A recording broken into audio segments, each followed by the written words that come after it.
Hello students, welcome back to our YouTube channel Adarsh Navodaya education group. कल की class में हमने डाइज टॉपिक स्टार्ट किया था और डाइज के अंदर हमने उसके बारे में पढ़ा था कि रंजक क्या होते हैं, वर्णक क्या होते हैं, ये भी हमने जाना था।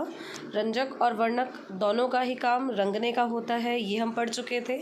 दोनों के बीच के डिफरेंसेस भी हम पढ़ चुके थे कि क्या क्या डिफरेंसेस होते हैं दोनों के बीच में समान कार्य करने के बाद भी। ठीक है, फिर उसके बाद हमने क्या डिस्कशन किया था कि कोई भी जो रंग होता है वो हमें किस तरीके से दिखाई देता है। हमने कहा किसी वस्तु पर रंग आपतित होता है, फिर परावर्तित होता है, और जो परावर्तित होता है रंग वही हमें उस वस्तु का दिखाई भी देता है। इस तरह से हम कल डाइज के बारे में कुछ बेसिक कॉन्सेप्ट्स बना चुके थे। एक लास्ट में हमने ऑटोविट का सिद्धांत भी पढ़ लिया था, जो उसने वर्णवर्धक और वर्णमूलक के लिए दिया था, क्रोमोफोर ऑक्सोक्रोम सिद्धांत, जिसके आधार पर हम ये कह सकते हैं कि कोई भी रंग किस तरह से दिखाई देता है, क्योंकि यही चल करके हमारे डाइज के स्ट्रक्चर के बारे में बताएगा।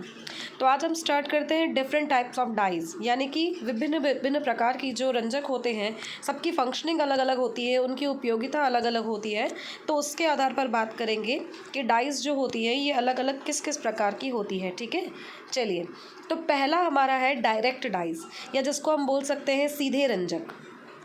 सीधे रंजकों को सीधे रंजक क्यों बोला जा रहा है? नाम से साफ पता चलता है इसका कि ये रंजक क्या करते हैं, सीधे ही उपयोग में लिए जाते हैं। देखो, ये रंजक सीधे ही उपयोग में लिए जाते हैं। इसका मतलब क्या किया, डायरेक्ट हम क्या कर सकते हैं, कपड़े के ऊपर इस रंजक को डाल करके उसको रंगने का कार्य कर सकते हैं। तो क्योंकि इनका उपयोग सीधे ही किया जाता है, इसलिए इनको क्या बोला जाता है, सीधे रंजक बोला जाता है। अब ये क्या होता है, अलग अलग फैब्रिक को, जैसे कि सूत यानी कि कॉटन को रंग सकते हैं, रेयॉन को रंगने में भी इनका प्रयोग किया जा सकता है, ऊन, रेशम, नायलॉन, ये जितने भी प्रकार के रेशे हैं, इन सबको रंगने के लिए हम सीधे रंजकों का उपयोग कर सकते हैं। और ध्यान देना कि रंजकों को इन जो रेशे होते हैं, इन रेशों को रंगने के लिए हम इन रंजकों का उपयोग कैसे करते हैं। तो इन रंजकों का हम क्या करते हैं, पहले गर्म जलीय विलयन बना लेते हैं। ठीक है, पहले हमने डाइज लेनी है, फिर उस डाइज का हमें क्या बना लेना है, एक विलयन बना लेना है, और फिर उस विलयन के अंदर हम क्या कर देंगे, इन कपड़ों को या इन रेशों को भिगो देते हैं। तो सीधा उसके अंदर डुबो दिया, भिगो दिया, और जब बाहर निकाल करके सुखाएंगे तो आप क्या देखेंगे कि वो कलर्ड हो जाएंगे, यानी वो रंजित हो जाएंगे और वो रंगे जाएंगे। ठीक है, जैसे कि इसके एग्जांपल्स क्या क्या है, मार्टियस येलो, कॉन्गो रेड आदि। देखो क्या है, आजकल हम लोग वैसे भी यूट्यूब और फेसबुक वगैरह बहुत यूज़ करते हैं, तो हमें पता ही है अच्छे से कि ना कपड़े किस तरीके से रंगे जाते हैं, क्योंकि ऐसे बहुत सारे ट्यूटोरियल्स भी आते हैं, फेसबुक के ऊपर आते हैं, यूट्यूब के ऊपर आते हैं कि अगर आपको कुछ एंटीक करना है तो वो किस तरीके से, तो वो कपड़े को क्या कर देते हैं, डायरेक्ट डाई से रंगते हैं। जैसे ये देखो, ये कपड़ा है, इस कपड़े को उन्होंने क्या कर रखा है, डायरेक्ट डाई से यानी कि सीधे रंजक से रंग दिया। फोल्ड करेंगे, फोल्ड करके उसके ऊपर जो भी डाई आपको डालनी है वो कलर डाल करके, और फिर उसको हम क्या कर देते हैं, सुखा देते हैं। इसी तरीके से ये कपड़े भी क्या करे गए हैं, रंगे गए हैं। तो डायरेक्ट डाइज का जो यूज़ होता है बहुत ईजी होता है। गरम विलयन बनाएंगे, जलीय विलयन जो भी रंजक है उसका, उसके अंदर हम उसको भिगो देंगे कपड़े को, फिर सुखा देंगे, और इस प्रकार से आपका कपड़ा कैसा हो जाएगा, रंगा जाएगा। तो ये डाई का हम इस तरह से यूज़ कर सकते हैं। क्लियर, आगे चलते हैं। ये देखो मार्टियस येलो, अभी एग्जाम्पल बोला था हमने, ये मार्टियस येलो का स्ट्रक्चर है कि मार्टियस येलो का स्ट्रक्चर क्या होता है, केमिकल। आगे चल करके हम क्लासिफिकेशन पढ़ेंगे, जिसके अंदर हम पढ़ेंगे कि संरचना के आधार पर किस तरीके से हमने जो है डाइज को डिस्ट्रीब्यूट किया हुआ है, उनको भी अलग अलग रूप के अंदर हमने बांट रखा है। तो वहाँ पे भी हम इसको पढ़ेंगे मार्टियस येलो को, क्योंकि इसके अंदर देखो फंक्शनल ग्रुप क्या दिख रहा है, नाइट्रो दिख रहा है ना। हाँ, ओएच पे दिख रहा है, वो एक अलग चीज़ है, लेकिन नाइट्रो जो है ये क्या होता है अपना, नाइट्रो जो हमने बोला था कल कि क्रोमोफोर होता है। नाइट्रो क्या होता है, क्रोमोफोर, क्योंकि इसमें क्या था, डबल बॉन्ड था इसके अंदर, ये देखिए। और OH क्या था हमारा, ये ऑक्सोक्रोम था।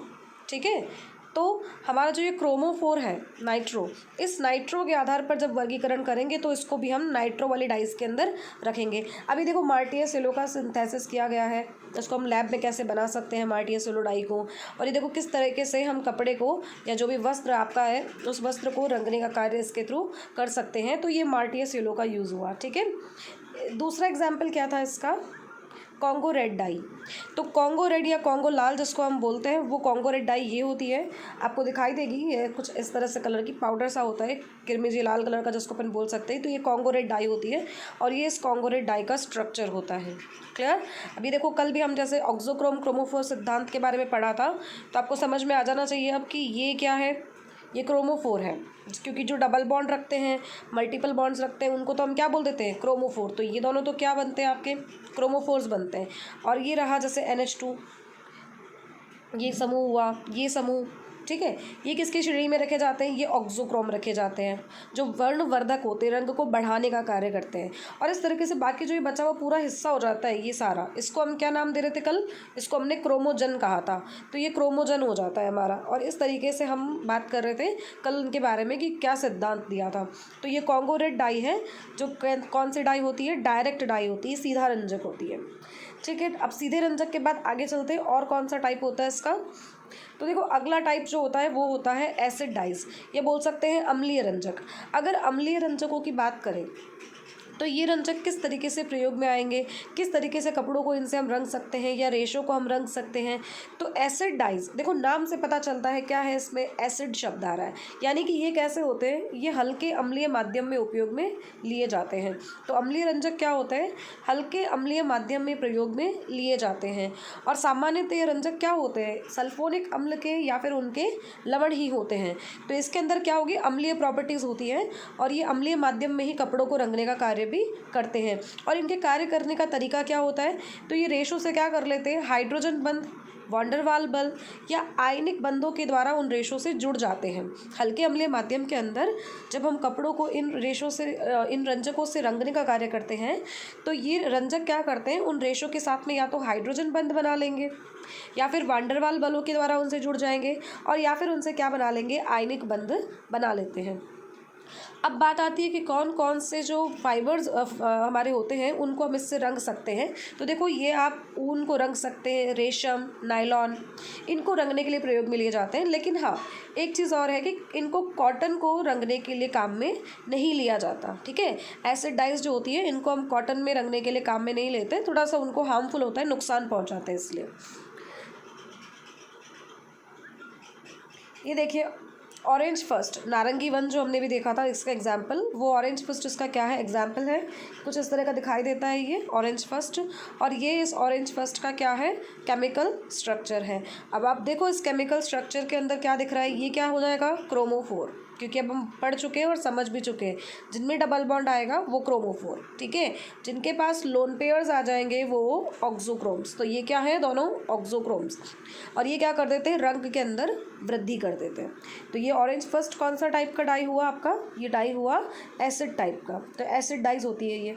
चलिए अब देखते हैं तीसरा टाइप क्या है। तीसरा टाइप इसका होता है बेसिक डाइज, यानी कि क्षारीय रंजक, ठीक है। अभी पहले हमने पढ़ा एसिड डाइज, तो एसिड डाइज क्या था, हल्के अम्लीय माध्यम में कार्य कर रहा था ना। तो वैसे ही बेसिक डाइज क्या होते हैं, जो क्या करते हैं, थोड़ा उनको क्षारीय माध्यम चाहिए होता है। ये देखो जैसे इन रंजकों में एक तो क्षारीय अमीनो समूह उपस्थित होते हैं, यानी जो इनका स्ट्रक्चर होता है उसके अंदर कौन से समूह उपस्थित होंगे, अमीनो समूह। नाइट्रोजन जो होता है ये उसके अंदर उपस्थित रहेगा, और उस नाइट्रोजन से अलग अलग आप देख सकते हैं कोई भी समूह जुड़े हुए हो सकते हैं। तो इन रंजकों में क्षारीय अमीनो समूह क्या होते हैं, उपस्थित। अच्छा, क्षारीय क्यों होते हैं, क्योंकि हम जानते हैं कि नाइट्रोजन के ऊपर एक लोन पेयर प्रेजेंट होता है, और लोन पेयर क्या होता है, जो इलेक्ट्रॉन दे सकता है, और जो इलेक्ट्रॉन दे सकते हैं उसको हमने क्या बोला, लुईस के हिसाब से वो क्षार होते हैं, ठीक है। तो ये लुईस के हिसाब से क्षार होते हैं, इसलिए इनका क्या हो जाता है, क्षारीय व्यवहार हो जाता है। अब इनका उपयोग कैसे लेते हैं, तो ये जो क्षारीय अमीनो समूह होते हैं इनको जब हम अम्ल के विलयन में घोल देते हैं तो ये अम्ल में क्या कर देते हैं, विलयशील लवण बना देते हैं। हम पढ़ चुके हैं, बहुत बार पढ़ चुके हैं इस चीज़ को कि क्षार और अम्ल आपस में अभिक्रिया करके क्या बनाते हैं, लवण बनाते हैं, ठीक है। तो इसलिए यहाँ पे जो क्षारीय अमीनो उपस्थित होते हैं समूह, ये अम्ल के साथ क्या बना लेंगे, लवण। और जो लवण बनते हैं उनमें क्या होते हैं, दो आयन होते हैं, एक होता है धनायन और एक होता है ऋणायन। तो इस प्रकार से जो लवण के अंदर धनायन भाग होता है वो कपड़े के ऋणायन भाग के साथ में जुड़कर, यानी कि उससे रासायनिक बंध वगैरह बना करके उसको क्या करता है, रंगने का कार्य करता है। और इस प्रकार से हम क्या कर देते हैं, क्षारीय रंजकों से कपड़ों को रंगने का कार्य कर लेते हैं। अब इनका उपयोग कहाँ किया जाता है, तो इनका उपयोग नायलॉन, पॉलिएस्टर आदि जो रेशे होते हैं उनको रंगने के लिए किया जाता है। इसके दो एग्जाम्पल्स हैं हमारे सामने, एक जैसे एनिलीन येलो और दूसरा क्या है, मैलेकाइट ग्रीन। इसके एग्जाम्पल्स देखते हैं। मैलेकाइट ग्रीन कैसा दिखाई देता है, उसका केमिकल स्ट्रक्चर कैसा होता है। ये देखो, ये मैलेकाइट ग्रीन के क्रिस्टल्स हैं, ठीक है। और ये कुछ इस तरह के सॉल्यूशंस वगैरह बना करके आप इसको डाई के रूप में काम में ले सकते हैं। अभी क्या बोला था हमने कि क्षारीय रंजक जो होते हैं इनको जब हम अम्लीय विलयन के अंदर मिला देते हैं तो ये क्या बना लेते हैं, लवण बना लेते हैं। अभी देखो उसके दो भाग दिख रहे हैं आपको, एक तो ऋणायन दिख रहा है और एक क्या दिख रहा है, धनायन दिख रहा है। तो ये जो भाग होते हैं ये कपड़े के साथ में जुड़ करके क्या कर लेते हैं, कपड़े के साथ जुड़ करके उससे बंध बना लेते हैं और फिर बंध बना करके उस कपड़े को क्या कर देते हैं, रंग देते हैं।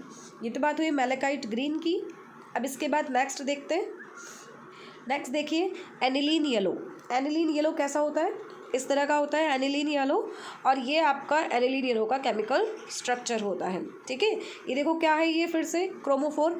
अब आप आसानी से पहचान सकते हैं कि कौन क्रोमोफोर है, कौन ऑक्सोक्रोम है और कौन क्रोमोजन है। तो ये तो क्या हुआ, क्रोमोफोर, क्योंकि इसमें क्या प्रेजेंट दिख रहा है अपने को, डबल बॉन्ड, ओके। और ये क्या है, ऑक्सोक्रोम। तो ये ऑक्सोक्रोम है क्योंकि ये कैसा संतृप्त समूह है और इस पर क्या होगा, लोन पेयर प्रेजेंट होगा। दूसरी बात, इसको हम क्या बोलेंगे, तो इसको हम बोलेंगे क्रोमोजन, क्योंकि क्रोमोजन क्या होता है, जब उससे कोई वर्णवर्धक कोई उससे कोई आपका जो वर्ण धारण करने वाला वर्ण मूलक जुड़ जाता है तो इसको हम क्या बोल देते हैं, पूरे को क्रोमोजन बोल देते हैं।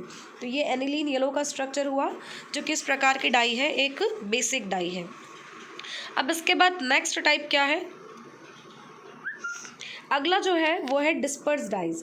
डिस्पर्स डाइज क्या होती है, तो देखो डिस्पर्स डाइज यानी कि प्रकीर्णन रंजक। ये क्या करते हैं, बिखर करके या हम कह सकते हैं प्रकीर्णित होकर के रंगने का कार्य करते हैं। देखते हैं कैसे। प्रकीर्णन रंजक क्या बोला है कि ये रंजक प्रकीर्णित होकर के रंजन का कार्य करते हैं। प्रकीर्णित मतलब बिखर करके, फैल करके। और उसके लिए क्या करेंगे हम कि इन रंजकों का हम एक निलंबन क्या होता है, पहले हम ये समझ लेते हैं निलंबन का क्या मतलब है। यहाँ पे देखो दो तरह के विलयन बन सकते हैं, एक तो होता है समांगी और एक हो सकता है विषमांगी, ठीक है। तो विषमांगी जो होता है उसके अंदर पार्टिकल्स का जो साइज होता है, जो कणों का आकार होता है विलेय के कणों का, वो थोड़ा बड़ा होता है। और वो जो कणों का आकार बड़ा होता है तो उसकी वजह से वो पार्टिकल्स हमें साफ दिखाई देते हैं, उसको हम क्या बोल देते हैं, निलंबन बोल देते हैं। तो निलंबन से जो रंजक के सूक्ष्म कण होते हैं ये कपड़े या रेशों के ऊपर क्या हो जाएंगे, बिखर जाएंगे, उसके ऊपर फैल जाते हैं, विस्तृत हो जाते हैं। और फिर उसके बाद ये कपड़ों या रेशों की सतह पर हो जाते हैं अवशोषित। और जब इनका कपड़ों की सतह के द्वारा अवशोषण कर लिया जाता है तो इस प्रकार से ये रंजन का कार्य करते हैं। अब ये रंजक किस किस को रंगते हैं, ये पॉलिएस्टर को रंग सकते हैं, नायलॉन को रंग सकते हैं, या फिर पॉलीएक्रिलोनाइट्राइल जो होते हैं इन रेशों को रंगने में भी प्रयुक्त किए जाते हैं। इसका एग्जाम्पल क्या है, एंथ्राक्विनोन रंजक, या जिसको हम एलिजरीन भी बोल सकते हैं। इसके एग्जाम्पल्स आएंगे तो वो एलिजरीन। ये देखिए एंथ्राक्विनोन रंजक, ठीक है। कपड़ों को इस तरह से हम लोग डाई कर सकते हैं, ये डिफरेंट डाइज हो सकती है हमारे पास में। और ये क्या है, एंथ्राक्विनोन स्ट्रक्चर है। तो एंथ्राक्विनोन स्ट्रक्चर जो होता है ये किस प्रकार की डाई हुई, आपके प्रकीर्णन रंजक हुआ, जो क्या करेगा, कपड़ों की सतह पर फैल करके कपड़ों को रंगने का कार्य करेगा। क्लियर हो गया यहाँ तक का। चलो अब इसके बाद देखते हैं नेक्स्ट कि इसके बाद और कौन सा टाइप हो सकता है डाइज का। अगला है रिएक्टिव डाइज। रिएक्टिव डाइज को हम क्रियाशील रंजक भी बोल सकते हैं। और ये क्रियाशील क्यों, क्योंकि ये रेशों के साथ में क्या कर लेते हैं, अभिक्रिया कर लेते हैं। तो जब ये रेशों के साथ अभिक्रिया कर लेते हैं और अभिक्रिया करने के बाद में उन रेशों को रंगते हैं तो इसको हम बोल देते हैं रिएक्टिव डाइज। देखिए रेशा क्रियाशील रंजक जो होता है ये रंजक रेशों के साथ में रासायनिक बंध बना करके उन्हें रंगने का कार्य करते हैं। अब ऐसा कैसे बंध बना लेते हैं उनके साथ में, तो क्योंकि ये क्या करते हैं, ये रंजक क्या करेंगे, जो रेशे होंगे उन रेशों के जो हाइड्रोक्सी समूह होंगे या एमिनो समूह जो होंगे उनके साथ में स्थायी रासायनिक बंध बना लेंगे। अब देखो स्थायी है इसका मतलब कैसा है, बॉन्ड स्ट्रॉन्ग है ना। अगर बॉन्ड स्ट्रॉन्ग है तो आसानी से टूटेगा नहीं, और अगर बॉन्ड आसानी से नहीं टूटेगा तो ये किस प्रकार के हुए, अनुत्क्रमणीय, स्थायी और पक्के रंग बनाने वाले रंजक हुए।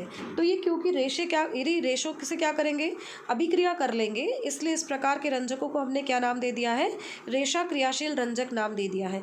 और ये जो रेशा क्रियाशील रंजक होंगे ये जो भी कपड़े फाइबर जो होता है हमारा, उस फाइबर के जो हाइड्रोक्सी या अमीनो समूह होंगे उनके साथ में स्थायी रासायनिक बंध बना लेंगे। जैसे कि ये रंजक किस किस को रंगते हैं, सूत, रेशम और ऊन जैसे रेशों को रंगने के लिए हम इनका उपयोग कर सकते हैं। इसका उदाहरण क्या है, प्रोशन लाल। तो प्रोशन रेड कलर जो होता है ये किस प्रकार का रंजक है? ये फाइबर रिएक्टिव डाई है, यानी कि रेशे के साथ अभिक्रिया करके उसे रंगने वाला डाई। इसका स्ट्रक्चर देखते हैं। देखो, ये रेशा क्रियाशील रंजक या रिएक्टिव डाइज किस तरीके से कार्य करते हैं और किस तरीके से ये कपड़ों को रंगने का कार्य करते हैं, और डिफरेंट डिफरेंट कलर्स जो होते हैं वो फाइबर्स को प्रोवाइड करते हैं। और हमारे जो फाइबर्स होते हैं या जो कपड़े होते हैं ये हमें विभिन्न विभिन्न प्रकार के रंगों के दिखाई देते हैं। ये देखो, ये क्या है? ये प्रोशन रेड डाई है, ठीक है, जो कैसी होती है? फाइबर रिएक्टिव डाई होती है। और ये इस प्रोशन रिएक्टिव डाई का क्या है? स्ट्रक्चर है। अब इस प्रोशन रिएक्टिव डाई के अंदर कौन क्रोमोफोर है, कौन ऑक्सोक्रोम है और कौन क्रोमोजन है, आसानी से पहचान सकते हैं आप लोग। अगर आप लोग आसानी से पहचान सकते हैं तो इस स्ट्रक्चर को आराम से अपनी कॉपी के अंदर नोट करें, और नोट करने के बाद आइडेंटिफाई करने की कोशिश करें इसके अंदर कि अब इसमें कौन कौन सा समूह है। जैसे कि मैं अगर आपसे पूछूं कि बताओ ये समूह कौन सा है, ठीक है, या मैं आपसे पूछूं कि बताइए ये समूह कौन सा है, या मैं पूछूं आपसे कि ये समूह जो है वो किस प्रकार का है, ये समूह जो है वो किस प्रकार का है, तो आपको मुझे बताना है कि ये समूह किस प्रकार के हैं, ठीक है। इसके लिए अपनी कॉपीज़ के अंदर इस स्ट्रक्चर को आराम से ड्रॉ करना।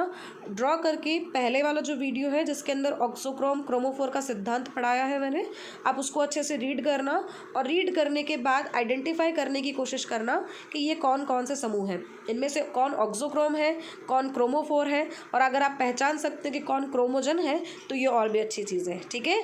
अगर आपको समझ में आया है ये चीज़ तो इसके बारे में आप जो भी है कमेंट भी कर सकते हो वीडियो के नीचे, ऐसा कुछ प्रॉब्लम नहीं है। तो आप क्या करेंगे, इस तरीके से इसको आइडेंटिफाई करेंगे, ठीक है। ये आज फर्स्ट टाइम मैं आपको होमवर्क दे रही हूँ, तो इस फर्स्ट टाइम इस होमवर्क को कंप्लीट कर लेना। गुड। अब आगे चलते हैं कि और कौन सी डाइज हो सकती है। देखो, आगे है इनहेरेंट डाई। ये इनहेरेंट डाइज का क्या मतलब होता है? अंतर्निहित रंजक। अब ये जो अंतर्निहित रंजक होते हैं ना, ये थोड़े स्पेशल टाइप के होते हैं। ऐसा क्यों? क्योंकि ये हम लोग बाहर से यूज़ में नहीं लेते। जैसे आपने सीधे रंजक को काम में ले लिया, या आपने अम्लीय रंजक को काम में ले लिया, या क्षारीय रंजक को काम में ले लिया, तो ये सीधे काम में नहीं आएंगे। सीधे काम में नहीं आएंगे, इसका मतलब क्या हुआ कि ये विलयन जब बनाएंगे तो उस विलयन के अंदर ही ये रंजक संश्लेषित होंगे, मतलब उस विलयन के अंदर ही बनेंगे, हाथों हाथ बनते हैं, ठीक है। इसीलिए ये थोड़े अलग टाइप के होते हैं। देखो, अंतर्निहित रंजक क्या होते हैं? अंतर्निहित रंजक विलयन में अभिक्रिया के द्वारा रंजन प्रक्रम के समय ही संश्लेषित होते हैं। यानी कि जब आप कपड़ों को रंग करने वाले हैं, कलर करने वाले हैं, तो उस समय जब आप विलयन बनाएंगे तो ये हाथों हाथ अंदर ही क्या होंगे? बनेंगे, उसी समय संश्लेषित होंगे। इसलिए कपड़े या रेशों को एक क्रियाकारक के विलयन में डुबोकर, यानी पहले एक क्रियाकारक का विलयन बना लिया, उसके अंदर कपड़े को डुबो दिया, फिर दूसरे क्रियाकारक का विलयन बनाएंगे, और पहले वाले में से डुबो करके बाहर निकाले हुए कपड़े को फिर हम दूसरे क्रियाकारक के विलयन में डुबोएंगे, ठीक है। तो पहले कपड़ों को क्या करेंगे? एक क्रियाकारक के विलयन में डुबोएंगे, फिर उसे दूसरे क्रियाकारक के विलयन में डुबोया जाता है। जहाँ क्या होगा कि जब विलयन में ही रंजक संश्लेषित होगा, बोला ना हाथों हाथ ही संश्लेषित होता है, तो ये वही विलयन में क्या होगा? रंजक संश्लेषित होगा, और कपड़े या रेशों के साथ में क्या करेंगे? बंध बना लेंगे। तो ये कपड़े या रेशों के साथ में क्या हो जाएंगे? बंध बना लेंगे, उनसे जुड़ जाएंगे, और इस प्रकार से ये रंजक क्या हो जाते हैं? वहाँ पर रंगने का कार्य करते हैं। लेकिन यहाँ एक चीज़ है कि ये सामान्यतः पक्के नहीं होते, यानी इनका कलर जो होता है वो बहुत ज़्यादा पक्का नहीं होता, आसानी से छूट भी सकता है। क्लियर? अब ये किसको रंगते हैं? तो ये सूत, रेशम, पॉलिएस्टर, नायलॉन आदि जितने भी प्रकार के रेशे होते हैं, इन सभी को रंगने के लिए प्रयुक्त किए जाते हैं। एक और चीज़ कि इन रंजकों को हम क्या बोलते हैं? बर्फ रंग भी बोल सकते हैं। अब बर्फ रंग क्यों बोल सकते हैं?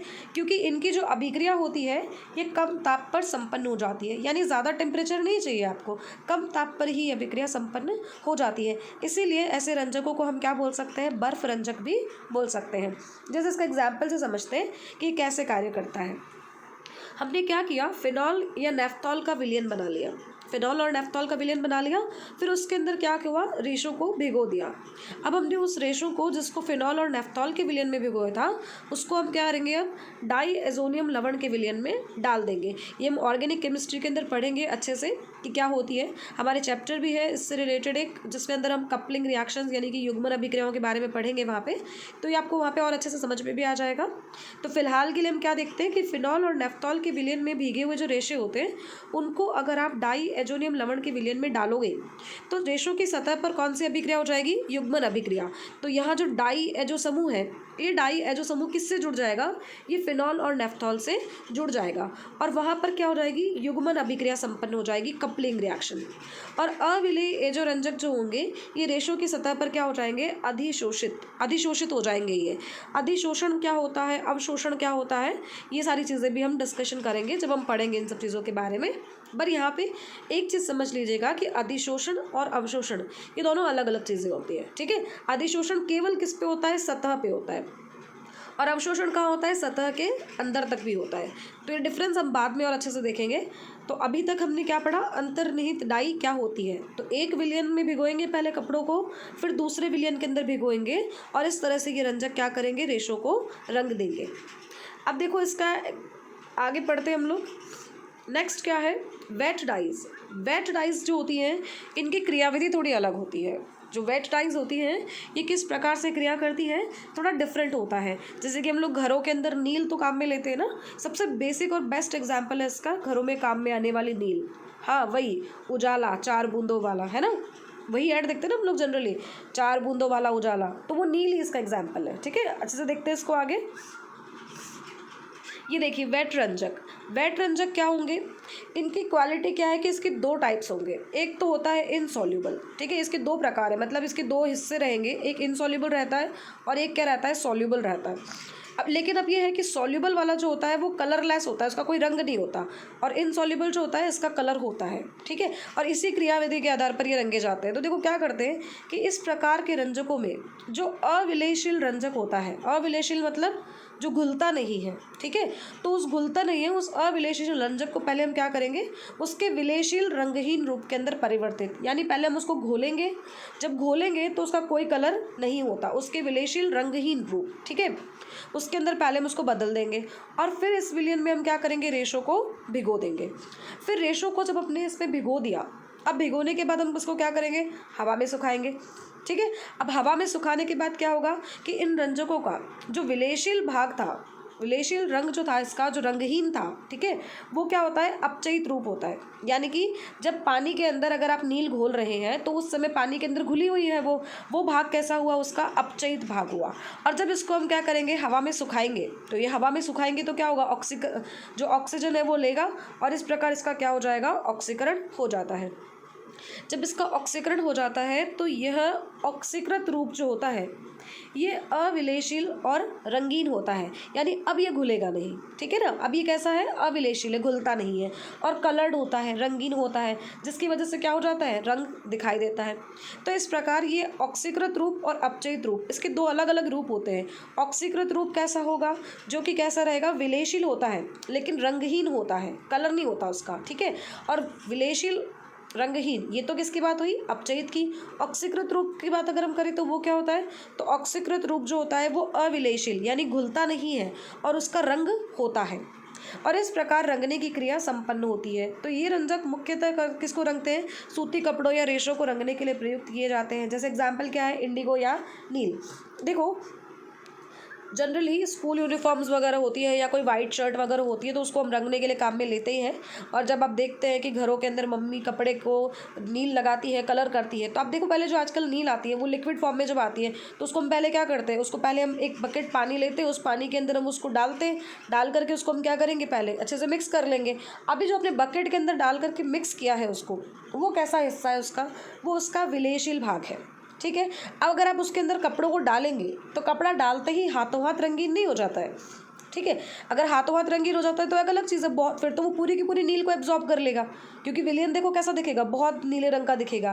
बट ऐसा होता है क्या कि हाथों हाथ ही कपड़ा नीले रंग का हो जाता है? नहीं, उसको हम क्या करते हैं? फिर हवा में सुखाते हैं। अब हम उसको जब हवा में सुखाएंगे तो उसका क्या हो जाएगा? ऑक्सीकरण हो जाएगा, और ऑक्सीकरण होने के बाद वो किस में परिवर्तित हो जाएगा? हल्के नीले रंग में या नीले रंग के अंदर परिवर्तित हो जाएगा, और इस प्रकार से कपड़ों पर क्या लग जाती है? नील लग जाती है। देखो कुछ कपड़ों पर नील लगाने के एग्जाम्पल्स यही है कि नील जो डाई होती है आपकी, इंडिगो जो डाई होती है, उससे हम कपड़ों को किस तरीके से रंग सकते हैं, क्योंकि नीला कलर देता है कपड़ों को, तो इसलिए नीला कलर जो कपड़ों को हम देते हैं वो किसकी वजह से हो जाता है? वो नील की वजह से हो जाता है। तो ये किसकी बात हुई? इंडिगो की। अच्छा, इसके मैंने क्या बताया आपसे? 2 रूप होते हैं। देखो पहले तो हम इसका स्ट्रक्चर देख लेते हैं। ये है इंडिगो का स्ट्रक्चर, ठीक है ना। और ये कैसा दिखता है, ये आपका इंडिगो इस तरह से दिखता है।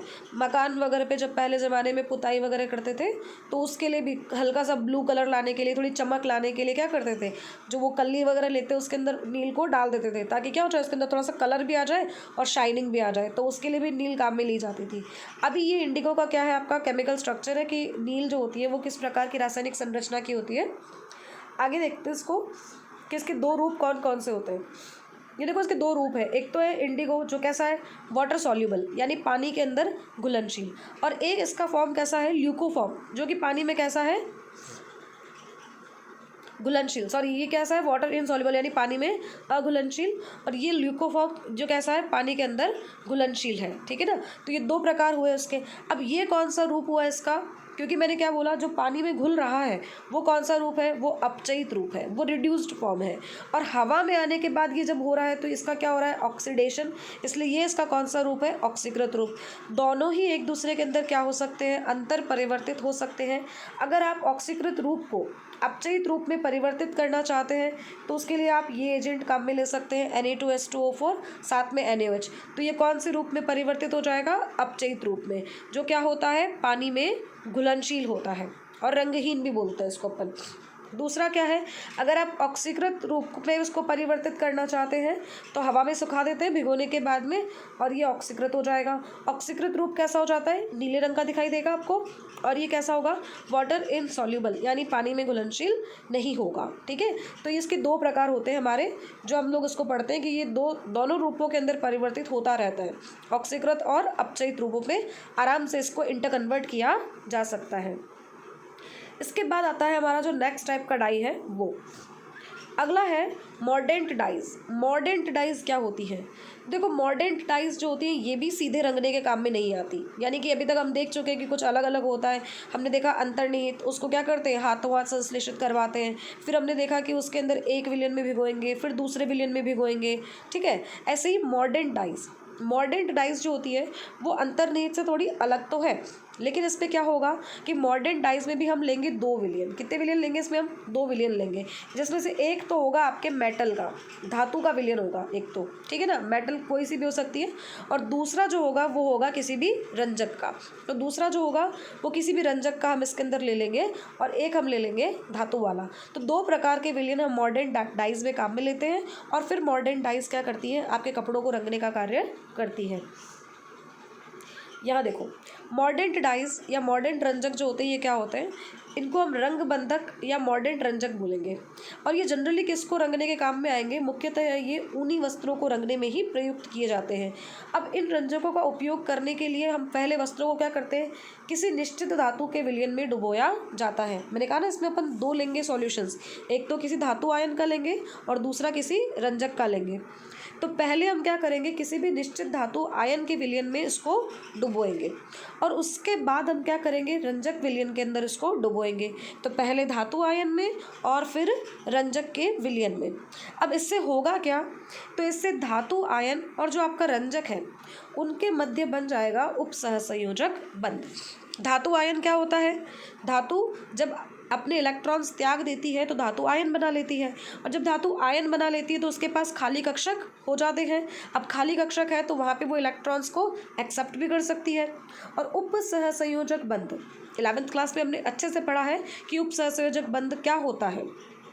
क्या पढ़ा था हमने उपसहसंयोजक बंध के बारे में, कि 2 परमाणु होंगे, दोनों में से किसी एक के पास क्या होगा, इलेक्ट्रॉनों की कमी होगी अपने अष्टक को पूरा करने के लिए, और जो दूसरा परमाणु होगा उसके पास क्या होगा, उसका अष्टक पूरा होगा, उस पर लोन पेयर प्रेजेंट होगा, तो वो अपने लोन पेयर को क्या करेगा, डोनेट कर सकता है।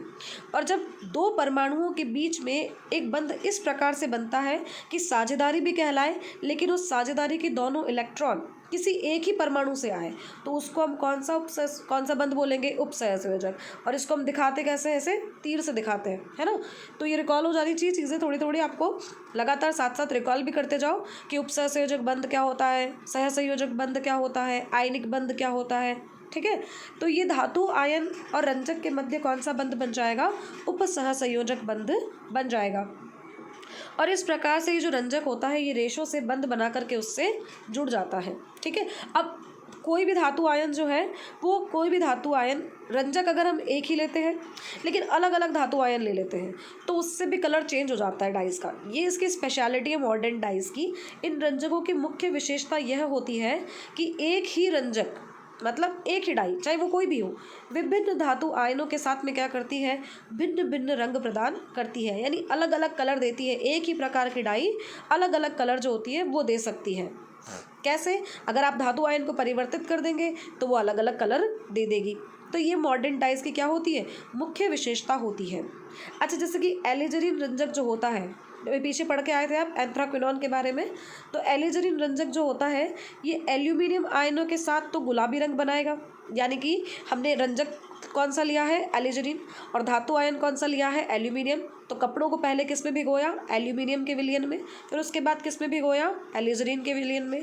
दोनों ने मिलकर के क्या किया, धातु आयन और आपका जो रंजक है इन्होंने मिलकर के आपस में उपसहसंयोजक बंध बना लिया और कपड़े को कौन सा रंग प्रदान कर दिया, गुलाबी रंग। अगर एलिजरीन को आप किसके साथ भिगो दें, बेरियम आयनों के साथ, यानी कपड़े को किस में भिगोए, पहले बेरियम आयनों के विलयन में। बेरियम आयन समझ गए होंगे। फिर से पीरियोडिक टेबल को याद करना अच्छे से और पता चलेगा कि बेरियम जो है ये कौन से ब्लॉक में आता है और कौन से ग्रुप में आता है। ठीक है, ये भी आपका टास्क रहेगा कि आप पता करें कि बेरियम आयन कौन से ग्रुप में आ रहे हैं। ओके, तो ये बेरियम आयन जो होंगे पहले इसका विलयन बनाएंगे, इसमें भिगोएंगे हम कपड़ों को या रेशों को यानी कि ऊन को, और उसके बाद किस में भिगोएंगे, एलिजरीन रंजक में। तो एलिजरीन रंजक बेरियम आयनों के साथ में बंध बनाएगा, उपसहसंयोजक बंध, और कपड़ों को कौन सा रंग प्रदान करेगा, नीला रंग प्रदान करेगा। ठीक है, यहाँ तक की बात क्लियर हो गई। अब इसके बाद इसका एग्जाम्पल देख लेते हैं कि किस तरीके से कलर करता है ये देखो, मॉडर्न डाइस डिफरेंट कलर्स हो सकते हैं, ऊनों को रंगने के लिए काम में ले सकते हैं अपन। अब ये देखो, ये क्या है, ये फाइबर है, कपड़ा। और कपड़ा जो होता है, जो फाइबर होता है, उसकी सतह पर ये आपको कुछ ऐसे हाइड्रोक्सी समूह दिखाई देंगे। ठीक है ना, तो हाइड्रोक्सी समूह क्या करेंगे, वो भी इस धातु के साथ में बंध बना लेंगे। और ये एलिजरीन जो एंथ्राक्विनोन रंजक है आपका एक तरीके का, ये एलिजरीन रंजक क्या कर रहा है, एल्यूमिनियम के विलयन में जब इसको भिगोया तो इस एलिजरीन ने इस एल्यूमिनियम से क्या बना लिया, उपसहसंयोजक बंध बना लिया। और उपसहसंयोजक बंध बना करके ये अपना कलर देगा।